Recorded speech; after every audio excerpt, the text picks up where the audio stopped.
L-uffiċjali tal-Belt Kapitali Ewropea tal-Kultura li flimkien mal-Belt Valletta qed iġġordan it-titlu għall-2018 Leeuwarden fil-provinċja ta' Friesland fl-Olanda iddeċidew li ma jibatux aktar rappreżentanti lejn pajjiżna sakemm it-tmexxija tal-V18 ma titbiex mit-ton offensiv, partikolarment fil-konfront tal-ġurnalista Daphne Caruana Galizia u qraba tagħha. Fuq is-sit elettroniku tagħha, il-Fondazzjoni LF 2018 qalet li għall-istess raġuni se tkun qed twaqqaf kwalunkwe invit għal attivitajiet bisħab bejn iż-żewġ pajjiżi. Dan meta kull sena fl-Unjoni Ewropea jintażlu żewġ kapitali ta' reġuni jew pajjiżi differenti biex jaħdmu flimkien fil-promozzjoni reċiproka.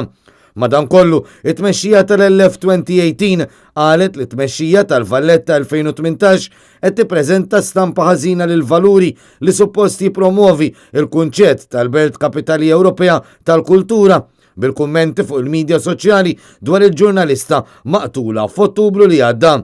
L-isqarrija saret wara li ċ-chairman tal-V18 Jason Micallef mażul direttament mill-Gvern Laburista għamel diversi stqarrijiet biex jipprova jirredikola lil Daphne Caruana Galizia. Fost l-oħrajn u prova jirredikola l-aħħar kelmiet tal-ġurnalista meta qabbinhom ma' attività kummerċjali li x-xahar li għadda tellat f'San Ġiljan. Din l-attitudni waslet tal kundanna minn diversi entitajiet u individwi fosthom minn numru ta' artisti li preżentaw petizzjoni lil Prim Ministru nnifsu biex Jason Micallef jitneħħa mit-tmexxija tal-Fondazzjoni Valletta 2018. U min-naħa tagħha, it-tmexxija tal-Fondazzjoni Olandiża qalet li t-tmexxija tal-V18 ġiet infurmata b'din id-deċiżjoni għax temmen li l-ideoloġija wara l-Belt Kapitali Ewropea tal-Kultura m'għandix tittappan b'dan il-mod.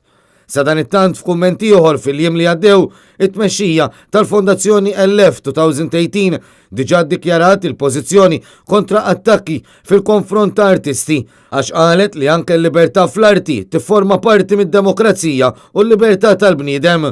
Iżda Jason Micallef kien ikkritikat ukoll dwar dan wara li l-artisti li pparteċipaw fil-petizzjoni moddija lil Prim Ministru qalu li f'diversi okkażjonijiet u pubblikament Jason Micallef ipprova jwaqqa' ċajt u jattakka lill-artisti li kritikaw jew ħolqu satira dwar dawk fil-poter.